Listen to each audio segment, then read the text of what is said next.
Hey Hunnies, just popping on here quickly before we dive right into this episode. So first off, here's your trigger warning for the episode. This episode contains talk about anxiety, depression, depressive episodes, major reoccurring depression, bullying, PTSD, and other mental health subjects as well. Also, please take note that this episode was recorded in May of 2024. If you are listening in the future, I am recording this part on, Saturday, August 17th of 2024. So with that being said, obviously there are some things that have obviously changed, are out of date, and needs to be corrected because, either didn't get it right, or I forgot something, left something out, whatever. Take it or leave it. Which, in fact, one thing that has changed is my personal TikTok and Instagram handle. It is now at original.heatherdonovan, not the other one that will be mentioned in this episode, so that's a correction right there. Other things will be corrected and updated in future episodes. Also, don't mind the editing. My old editor that was paying $50 an hour to edit these episodes, he would charge me 1.5 to 2 hours worth of work. But then I would check their work, because, if you're not double checking somebody's work before putting it out, what are you doing? When I would check it, I would find that they didn't fully edit everything that they were supposed to, even though I explicitly told them to, and told them where the parts were and all that stuff. Then I'd have 6 hours of the episode left to edit. It's like, why? With that being said, please keep in mind that I am very much a perfectionist. Of course, that has its ups and downs, but in this case, it is definitely a down for sure, because then I find out that I over-edit an episode after I finish editing, because I didn't think it sounded right in the moment, and all that stuff. My point is that I apologize if the first 10 minutes are over-edited. I realized this mistake when I listen to the episode as a whole, so be a little gentle as I am learning, trying, doing my best with the very limited resources that I have right now. And doing the very best with the very little I have at this time. I am working to do better in the future. I'm the only one working on this podcast as a whole. I don't have anyone to help me, so keep that in mind. And that's okay. I have always known that it would probably always be me alone, because, it's kind of been like that throughout my whole entire life, where I've had to only 100% depend on myself or something and do something myself, so it's great. Why change it now? Now, on to the original episode.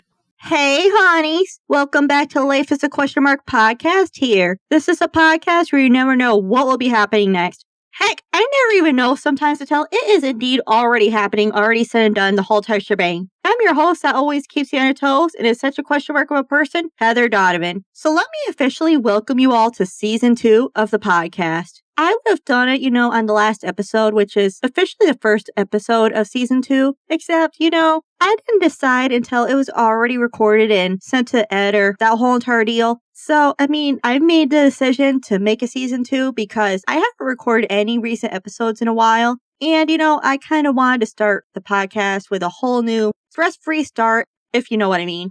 If you don't, what are you doing? Do better. So, because I haven't recorded in a while, I thought that I'd do an episode where I just check in with you all. Because, it's been a very hot minute and, some things have changed, some developments have happened, blah, blah, blah. I'm also doing this episode because it also correlates with Mental Health Awareness Month. You'll understand why in a little bit. With that being said, I need to make a trigger warning before I even continue. Some topics that will be brought up in this episode includes anxiety, depression, bullying, major recurring depression, trauma, and PTSD. If any of these topics even have a slight possibility of triggering you in any way, shape, or form, I encourage you to either listen with caution or just skip this episode altogether. Your health matters and how you feel is very valid. This episode will also always be here if you are ever able to listen to it without being triggered. I honestly even debated on bringing any of this up, but after thinking long and hard about it, I've decided to go through with it. Well, clearly, I'm going to talk about it, so there's that. If my story of pain can be a teaching moment or even a small light and hope in somebody else's life, it's worth it to me just to talk about and share all this stuff. Honestly, I haven't been in the best place over the last 8 months.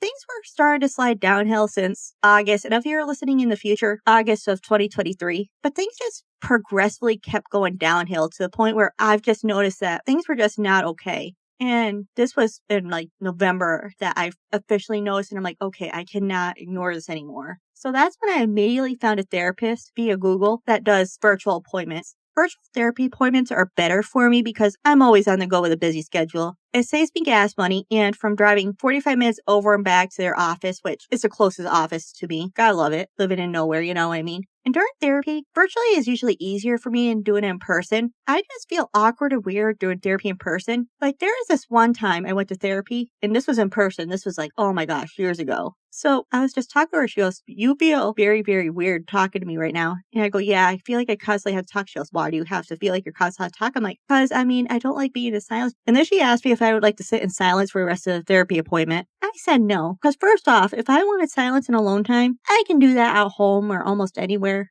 What is that moment supposed to teach me? So I said no. I feel like I would just mention that quick story just to give an example of how awkward I feel during in-person therapy. As time went on, though, I've gotten somehow worse and worse, and I'm not really even sure why entirely. Kind of do, kind of don't, that kind of thing. But the thing is, I thought that I was getting better, but then I came to realize that this wasn't the case on the first Saturday of March in 2024. I probably should have known that sooner, but it's fine. The dance competition team that I am on and a part of went to the Flies Regional Dance Competition.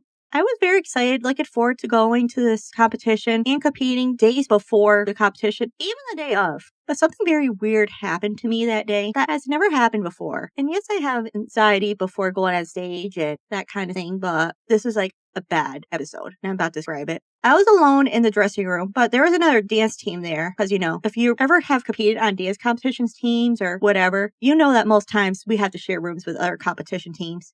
It is what it is. And I've never seen them before. I never knew of them. And they were just in there with me. And I was just working on some work on my computer. Because, I always got something to do here, honeys. Then suddenly, I don't know what happened or why it even happened. But I went into this weird episode. And I'm going to try to describe it the best I can.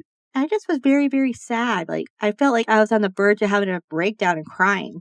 Just felt like I wasn't good enough, that I was a failure of a person, that I couldn't do anything right, that I didn't deserve to compete, and I don't know, it was very, very weird. But I couldn't even tell you, but that day I won one of my first in-person platinums, and then I got second place in the overalls. And I have had people tell me that that is really, really good, but I don't know, I just get into this weird, funky place. It was extra weird that day. It doesn't even help either that I'm a perfectionist and always think that I could do something better. So it's a great time. Also, the trauma of my past bullying doesn't help either. That's a great time.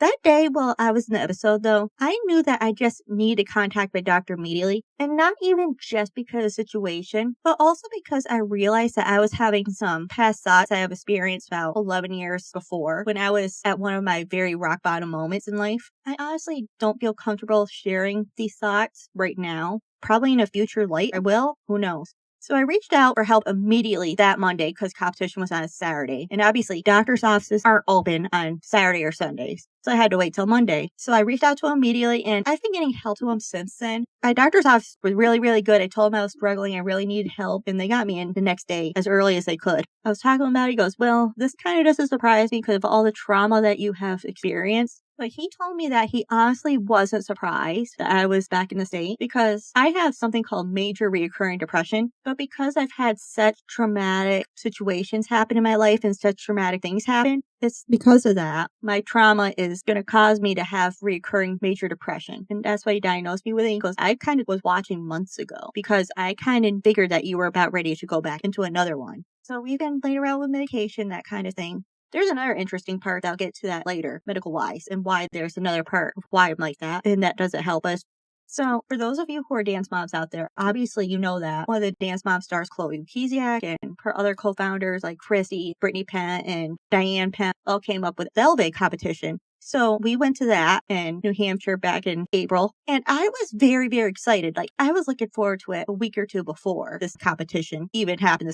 I was excited the day of, and then I don't even know what happened. I was just in the audience, and I was watching all these younger kids. Well, obviously, they're more flexible and they could do more than I can. 30 years old and had crappy technique teachers, and you know what I mean. I'm not even going to go all the way there, but you pretty much could tell where I'm going. But I don't even know what triggered me. I just thought I wasn't good enough, that I'm a failure, as a dance teacher. I even started isolating myself at one point. There was even a point, and it was because we were having a group dance, that I was going to tell my dance teacher that I was only going to be a part of the group dance, so I didn't let down the group. But there was a point where I did not want to compete my solos, and I could not even tell you what that was. But my therapist and I were working. I haven't seen her in a while, but it's fine. But the therapist and I have been working on this one technique. Well, actually two, technically. We've been working on breathing techniques, and then we've been working on clench your fist for 5 seconds and then release them. I was doing that, and it really does work. So I was better after that, and I calmed myself down. Let me tell you, I am really glad that I competed. That day I competed against, I believe it was, don't take my full word on it, I might be a couple numbers off. I competed in the adult category that was in the same category as I was, which was the intermediate, because, I can't do 40 turns and do like really fancy things, that kind of thing. We've talked about it already a few minutes ago. And then there was also 2 or 3 duo trios, and I was all in the same category as them. And I don't even know how this happened, but I got first and second for both solos. Even though in one of the solos, I fell on my Arabesque. I don't know what gave out on me, but something was given out, and I knew something was going to give out. I didn't know how to stop it. And it just happened. I fell out of it. It's fine. And then there was one part, I didn't know what happened in the moment, but I almost forgot a part, so I tried to fix it. But I knew I made a face, so yeah, I thought that was pretty cool. I do not regret performing. I am so proud and happy of how I performed. It was one of my best times. And honestly, one of the proudest moments of my life and days of my life that this has happened. But this is what happened.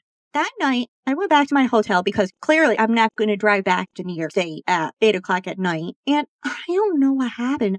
The minute I walked through that door, it wasn't anything to do with dance or anything like that. It was a weird kind of episode, but I have this premonition and intuition about something, but I just have my doubts about them. I'm not ready to say what they are yet or what they were. And I was just having doubts about what I'm doing in my life. And I'm just, well, honestly, I'm still not, but I wasn't happy with what I was doing in life. And I felt like I was a failure and yeah, that kind of thing. Like I was doing nothing right. Because I had this big, huge plan that weekend that I was gonna stay a day or two extra. I did stay the extra day, but I was just mostly sleeping and I just was trying to motivate myself to do stuff, but that's fine. I was gonna try to do extra TikTok videos and try to do extra promoting work for my podcast and do extra editing for the podcast and do extra Patreon stuff, But I just couldn't do it. There was no motivation and this episode was so bad. So what ended up happening is because I knew that I wanted to go home to see my fur babies because it's not good for me to be alone in these type of situations. And I didn't really know who else to be around in this situation. I didn't really feel like talking about it. So I just went home to be with my fur babies. They really help. I don't know what I would do without them. Last time you guys knew, I was working at the gas station. Technically, I'm still working at the gas station. But my hours have started being cut since February. Although I gave them plenty of opportunities to offer me hours, and I have been offered them many alternatives and things that I could do, like clean the bathrooms first thing in the morning, or go do the cooler first thing in the morning, or No, they just want to keep me that 8 to 2, and they're mad that I can't work any later at 2 because, my dance teaching. And they knew I had that extra job, so they were just being pains. And I told them I'd come in early and I'd do different stuff. But nope, they're not having it. So because of part of that reasoning, they've cut my hours. And then when I would work, there are a bunch of lazy employees there that don't do anything. So when I get there, I have to make up the work and do it all. But I've really slacked back within the last couple of weeks. I'm just not making enough money off of it. And there's a point too where I don't know what happened to hours things, but I was working enough days where I was making them give me at least 1 day off per week. Because I was in so much pain that week from working that many days. And then I wanted to get stuff done for the podcast and that kind of thing, or go to my appointments. But, management has not been helpful. I'm going to say that in the nicest way possible. I am trying very hard to be careful with what I'm saying here, because I'm still technically employed there. And then, all the part-timers got together too. And we have all figured out that our hours have been cut, and we're not really even sure why. But I know none of us are really making enough to make a living. So, there's that. And that's pretty crucial considering how much debt I'm in. And I'll be open and honest about that. I'll talk about that in a minute. And I also realized I did not want to do this for the rest of my life, and that there would be no way of me going up the ladder or anything. And even if I did, would I really want to in that career choice, especially in that environment? Because also, the environment is very dramatic. I would get text messages when I wasn't there for a week or two, and they're just telling me about drama. It's I don't care. I do not care about the drama. Leave me alone. It's just a lot. And then some of the customers are nasty. They yell at us about the self-checkout. And it's we didn't pick this or anything like that. I don't even know if that's part of the reason why they cut hours. I don't think so. I have a whole entire different theory that I don't feel comfortable saying right now. So it's really lovely. So with all that being said, I've had to go back to substitute teaching because I just wasn't making enough hours there. And I really didn't want to go back. I really struggled with it. And it was practically struggling with anxiety and fear of going back. And I had multiple teachers at adamant begging and asking for me to come back. Even some students too. I really didn't want to go back, and I really wanted to make it a goal not to go back, but I had to because I was, and actually I still am, more in the hole than I was back in February when they started cutting my hours. It's just a little more worse now, so it's really cute. But since I've been back, I've been getting a lot more money than I was at the gas station and more hours too. I'm not in as much pain anymore. I'm being more appreciative at my job. Weird, right? And everyone has been so nice and supportive that I've been back. It's just a whole entire different experience. Being a substitute teacher has reminded me how much I am loved, how much I really do matter in the world, and how I really do make a difference in the world, even in the littlest of ways. I am apparently also a mentor in teaching students and others more than I think I do, which, that's beyond me. And I also spread more happiness and positivity than I also thought, so that's something. I also feel mentally more better than I was when I was working at the gas station, which I think working there was a big part of the problem on me, and I wonder if that's part of my physical pain was too, because it all goes hand in hand. What all this has currently confirmed over the last couple of weeks since I had to go back and take this job is that the gas station job has been part of the problem. My major recurring depression and mental health and emotional state, it just hasn't been healthy for me at all. Especially when I have no help and support from management, even though I've asked them for help multiple times. Nothing is done. So much so that I have realized that I do not know if I can go back to that job, even to collect my sick time that I've earned. But I cannot collect until, I have been employed with them for about a year because I am classified as a part-time employee. And if you're a part-time employee, then you cannot collect it after a year after employment. But I don't even know if it's worth it to go back just for roughly about 20 hours of sick time pay. And recently I've put in a note to the gas station telling them I will not be available till mid-June when school gets out because I'm guaranteed work there. I'm making more money there and I'm appreciated there and I know my own worth. And I don't even know if I want to go back because I even told them that I'd be available for Memorial Day weekend. Don't even know if I want to go in for that pay. So I don't know because maybe I'll stay home and apply for more jobs. That's also the thing too. I've been applying for multiple at-home jobs lately. And here's why I'm trying to get an at-home job. I'd save a ton of money on gas because right now I'm spending about $40 per week on gas and I barely go anywhere. I go home to work, dance, maybe a few doctor's appointments. That's it. I want the flexibility that working from home gives. And even if I don't want to work at home in the surroundings, I want one of those jobs where I can just pick up my computer and go finish the work somewhere else or go have a change of scenery, that kind of thing. And I could be home with my animals, especially with my puppy who's a little behavioral and my dog who's getting a little up there in age. And so I can knock out more of my debt. And one way by knocking out most of my debt is by getting rid of this gas bill and making it less. I'll be honest about the debt I'm in and how I've got in it. Well, back in 2021, I had this cleaning job that had me going back and forth 2 hours away from home and then back to home. They were convincing me that they were paying me back all this mileage and it was all hunky-dory. Then I turn around and there's $500 on my card and I was not getting anything back out of it. Then also that same summer, my debit card from Heritage Family Credit Union, yes, I'm going to out you, I do not care, kept getting hit for fraud all summer long, even before I got the new one in the mail. So I couldn't access it. So I had to put all my subscriptions and all my other monthly bills and stuff on credit cards that summer. I did not have the knowledge or know that or to think that I could switch banks and open another checking account somewhere else. So I racked up a ton of debt that way. And of course the interest added up and it's just a huge mess. I am trying my hardest every day to get back up. I've pretty much stopped spending everything but on dancing on the podcast. But even these purchases are very, very minimal. Everyone, especially my doctors, agree that dance needs to stay and be a priority in my life because it's really one of the only things that keeps me sane, and I will talk about that in a little bit more detail in a little bit. And I started my podcast on a very minimal budget to begin with because I really wanted and always have wanted to do my own podcast or YouTube channel or something like this in my life. My thought was that I have to start small and somewhere, and I always knew that it wasn't going to be big, especially you start off. So, there's that.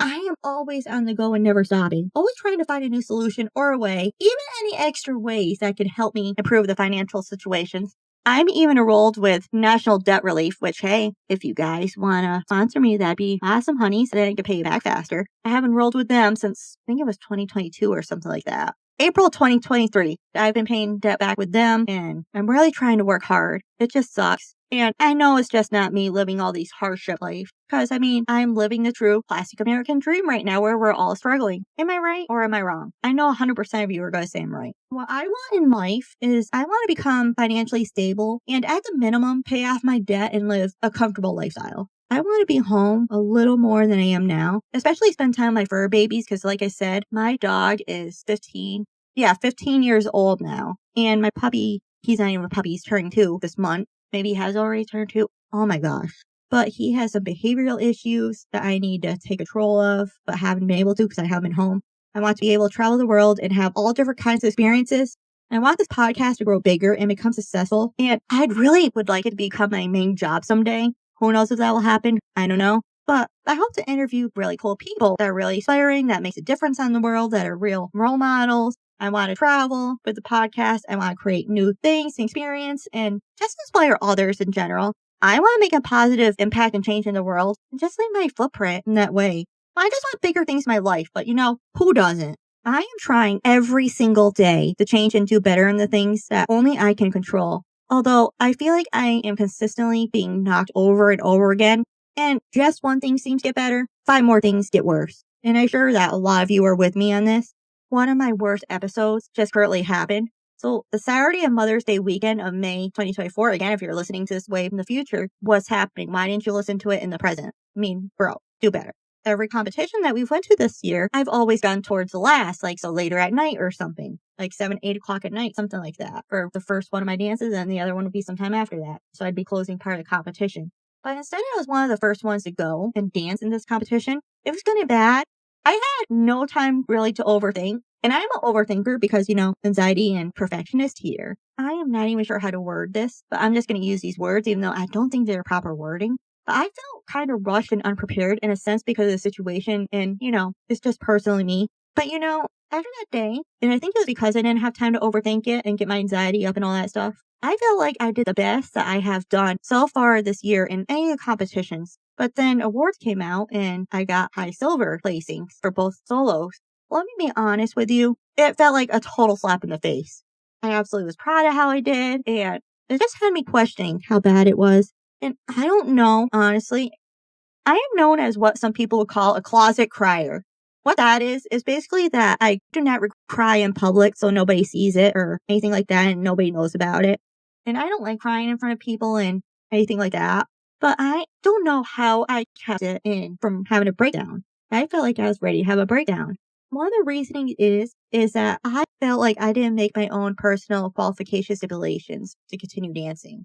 Because one of the things that I have said to myself in the past is that if I ever go back in the silver category, because I mostly maintain golds and high golds, which is fine, I'm happy with those, then I need to finish up the dance here and permanently retire from dance and just finish with it. I think that even hurts more. I'm just so heartbroken and disappointed. I feel like a failure and a disappointment. It makes me feel like a bad dancer. And this also makes me feel like I'm a bad dance teacher because it makes me question if I'm teaching them the best way, if I'm really doing the best job, that kind of thing. And I'm really sorry if a lot of this episode is not making sense. It's very hard to talk about. I'm chugging through it.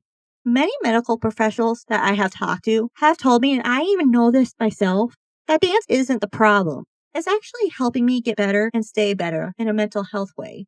I love dance and it is a passion of mine. And personally, I don't know what my identity would be if I stopped dancing altogether. I don't even know who I'd be as a person. Dancing is all I know.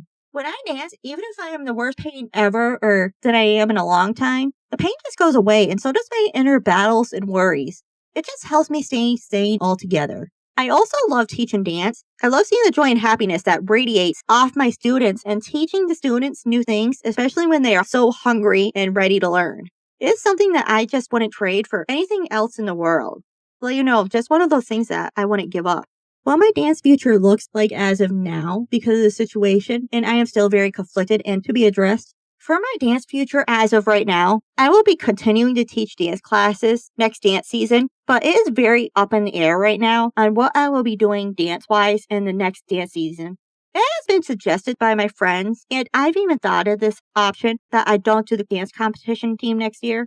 But the thing is, though, is that I want to, and it really hurts when I think about not doing it next dance season.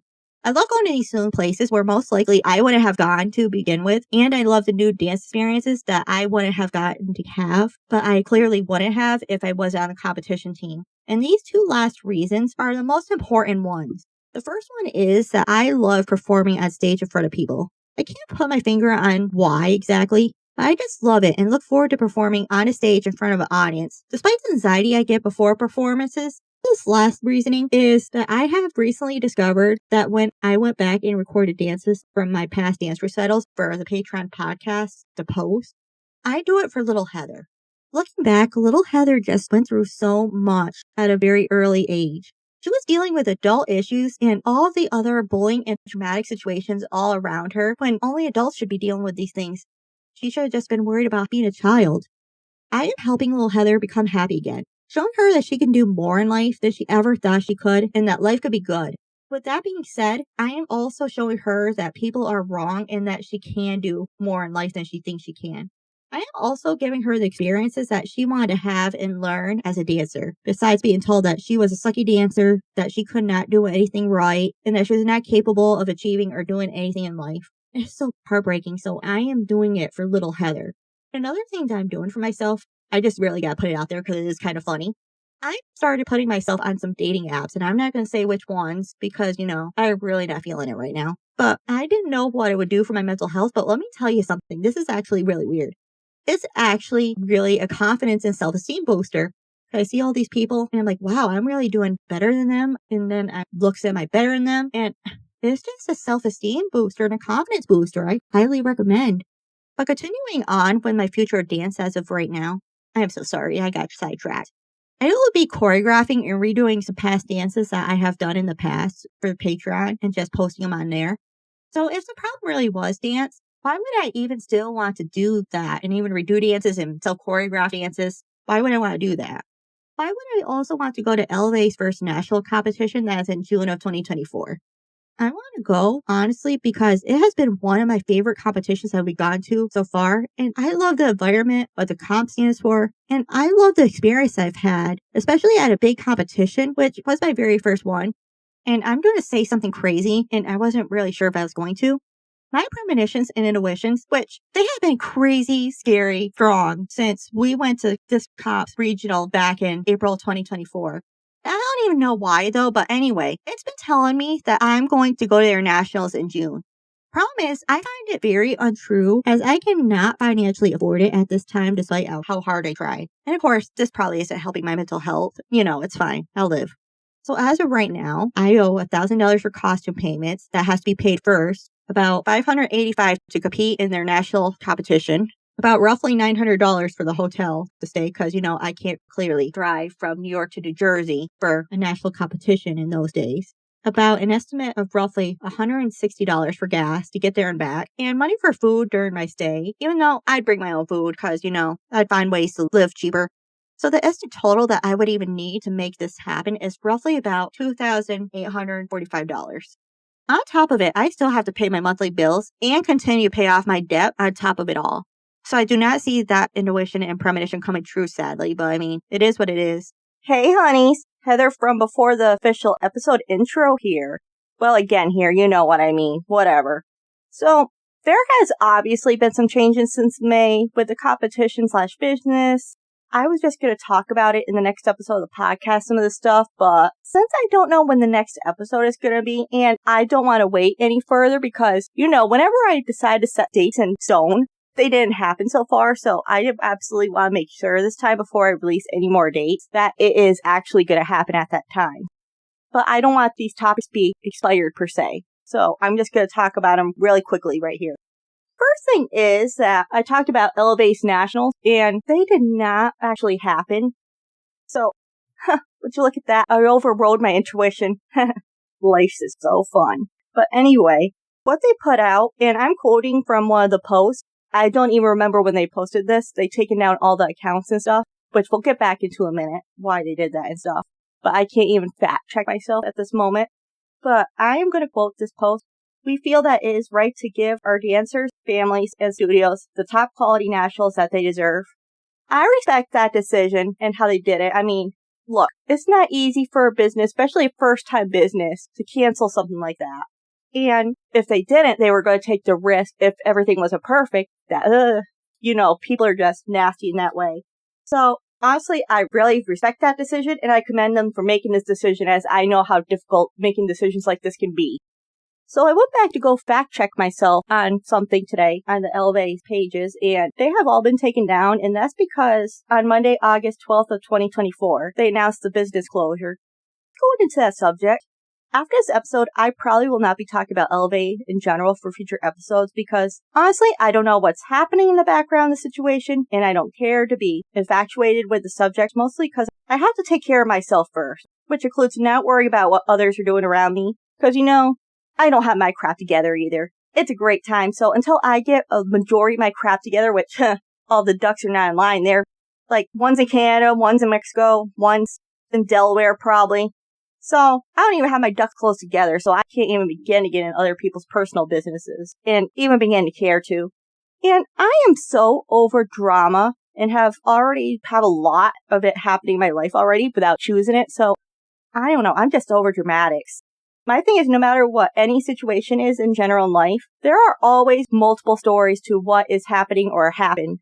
For example, I personally believe, and I'm just talking in general, I'm not talking over the situation because I don't know if it's personal between one person or I don't know. I'm just saying it in general. But I personally believe that there is always multiple sides to a story.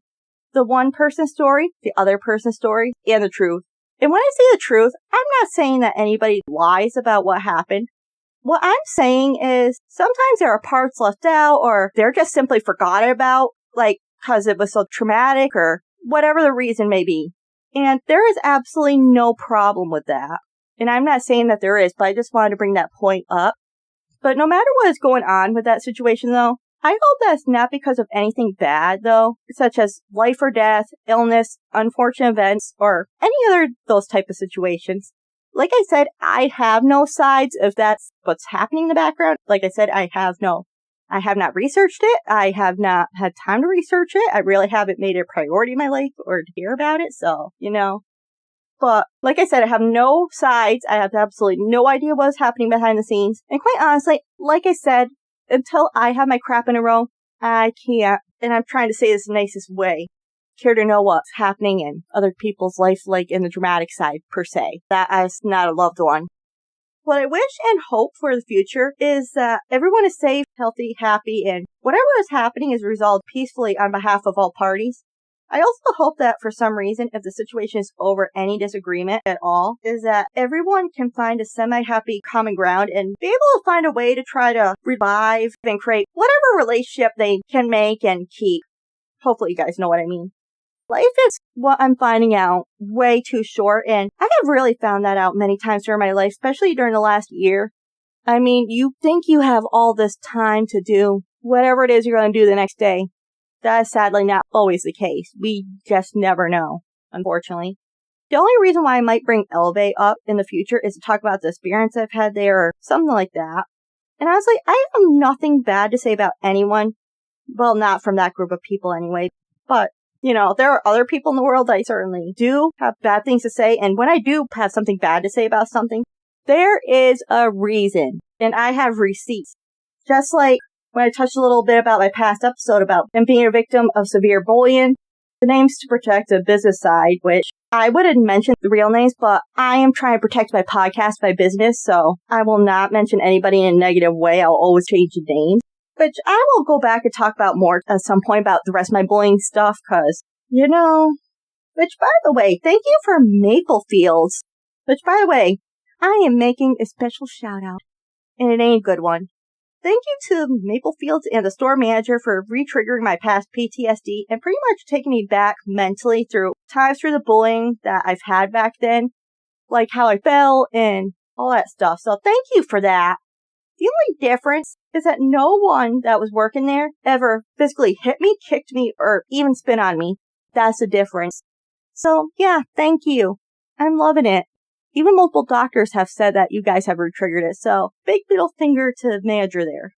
And don't worry, there's a bigger story there, but we'll get into that in a future episode. But anyways, there are multiple stories for other times. I also have nothing bad to say about their past business either. I like what they stood for and what they were trying to achieve. In fact, I lately have found out that I want to do something more with dance that's like more meaningful. I just don't know how to do it. For example, I have thought about wanting to make my own choreography to songs and really making it meaningful for the story or purpose and to portray certain topics and stuff like bullying or depression, stuff like that. But I don't know how to proceed with them. The most I could think to proceed with them is maybe putting them on the Patreon page of the podcast, but we'll see. I gotta mention this really quickly. It's weird, and I don't know what the heck it is, but I don't know. I want to have a dance lesson with Brittany Pent for whatever reason. I don't know why. I know you guys are going to say, well, what about Chloe? Well, I don't know how she is about dance and stuff. I mean, that was a traumatic time for her, so I don't know how she's standing at that dance point, so I'm sure that Brittany would probably have such a migraine after 5 minutes of seeing me, so it's fine. So I do have a new goal, though, for dance, and I'm just going to make a little update about that, too. I came up with this idea one day in my ADHD brain, and then when I come up with ideas like this, when I get bored, I'm going to do them somehow. I don't know how yet, but I have a goal of doing standing leg holds and wanting to do side aerials for some reason. And I want to do these things for myself because I want to know that I can actually do them and that I did it. Probably aerials are not going to happen, let's be realistic, but I am working on that leg hold. You know how dedicated I am? I am stretching every single day because I'm that dedicated that I'm going to be able to do a standing leg hold. Here's a little update about my dance future because I know that was very up in the air last time. I have figured out that I really do want to go back and compete. But regarding dance classes, I don't know where I stand on that because financially, with a lot going on, even more that's happened, there'll be updates in the future episodes, but I honestly don't know if I'll be able to afford them. So I don't know where I stand on doing that yet for dance classes. I mean, I would like to, but in future episodes, we're going to talk more about why I'm having this. I'm not sure if I'm still a teaching assistant or that I'm teaching this year, only because I really have no idea what's going on with that yet. That's still in the air, but I'm assuming probably. The last thing that I want to mention is, I never mentioned this in this podcast, and it really makes me upset, is I want to mention why I was the way I was, health-wise, and that includes the mental health and stuff. Well, I have this thing called POTS, and basically, whenever I change positions from sitting down to standing up or laying down to sitting up and stuff like that, I have the thing where I could pass out. And it's because one of two things could happen. And lucky enough for me, I have both. One is that your heart rate could go up 30 beats per second, either one. Or your blood pressure can either really drop down and plummet to the bottom, or you get really high blood pressure when you change positions. Lucky for me, I actually have technically all three. Ain't that lovely? But long story short, my cardiologist decided to take me off my blood pressure medicine, and they didn't take account of the POTS whenever I changed positions or when I changed doing something like activities. My blood pressure changes. So when I saw my neurologist, because I couldn't see him for 5 years because I was having some insurance issues, I finally figured them out, but he told me that the reason why I am the way I am, or was, because your body cannot handle blood pressure changes up and down all the time. And it affects everything, not just physical, but mental. So it also affects that. And I hope I'm making sense. And that way, if not, I'll try to explain it in the future. These are just some of the updates. And more will be coming up in the future. Like how I almost died in a highway in mid-July of 2024. But like I said, I just want to try to update this episode a little bit. I'm sure it's not the best. It's a little janky. I'm rushing a tiny bit because I want to honestly get this done and out there so I can work on the next several things going on and try to get the podcast back up and rolling. Also because I have no idea when this next episode is coming out, and I refuse to release any more future dates until I have them set in stone and they're ready to go from now on because it just hasn't worked out for me, kind of like my life. Laugh out loud. Anyways, back to original episode. Anyways, I didn't mean for this to be such a pity party episode, and I'm really sorry if it came off like that, and I am not typically that person. I am sharing all this because if I can help and inspire others when talking about my pain and struggles, it's worth it. I am also sharing because talking about all this while doing an episode is very, very therapeutic to me. I'm the type of person that keeps everything inside and will not ask for help. And this is also why talk therapy works for me. Because if I talk about my problems and issues to someone, even text it out, then I figure out a tricky situation, problem, or issue that I'm having by talking it out where I couldn't before. It's crazy, but I promise that it does really work. And I'm also an open book. Pretty much So there's also that. With all that said, I'm going to wrap up the episode here because, this was honestly a lot. So don't forget to rate, review, subscribe, and tell your favorite stranger about the podcast. You can follow and converse with the podcast and other listeners of the pod by following the podcast social media pages. The Facebook is Life is a Question Mark Podcast, and the Instagram and TikTok is Life is a Question Mark Pod. I really do love hearing from you all, especially on your feedback about the pod. It really helps the podcast become better. And also, if you don't rate, review, and subscribe to the podcast and tell your favorite stranger, how else is this podcast going to be able to do better and grow? You can also find myself on my personal Instagram and TikTok at Miss D's World 2022. You can also find a link tree to everything in all the social media pages bios that I've mentioned above. And we do have 2 separate link trees now, one for the podcast page and one for me. I would like to take a second to mention that the podcast Patreon will be back. You can show your support and love to the podcast by donating to the pod. You could donate by, if you're listening to the audio version of the podcast, clicking on the support link of the show notes that is in every episode, subscribing to the podcast on the podcast website, subscribing to the Patreon, which you'll also be getting a lot of awesome content there as well, or by hitting the payment button on the podcast link tree. When you make a donation, no matter how big or small it may be, I will give you a shout out on an episode of the podcast. If you're not into shout outs, that's okay. I can do messages such as proposals, friendly proposals, give someone the bad news you want a divorce, say hello to somebody, or I could tell someone to pick up their goddamn clothes off the floor. Whatever you choose to do is just a very small thank you for helping the podcast become bigger. So for this episode, I am doing a song of the episode, and the song of the episode is The Sun is Rising by Britt Nicole. I picked it because, first off, this song is a complete vibe. And this song also has a special meaning to me because it just tells me that it's going to be okay, that kind of thing. And I've also started self-choreographing a dance to the song. And yes, I posted a video about it in my public pages, but some of that is due to change. And I will be posting the full thing on the Patreon. So you're not going to want to miss that. So that's why you've got to subscribe. And did I mention it is as low as $7 a month to subscribe to it and get all the cool content? But if you do the $20 a month per subscription, then you'll also see some extra content that I do plan on posting in the future. I'd be sad if you missed it. I think you would be too. So that'll be it for this episode. Tune into our next episode. But until then, please take care of yourselves and your loved ones. Be kind to yourself. And I'll talk to you all next time.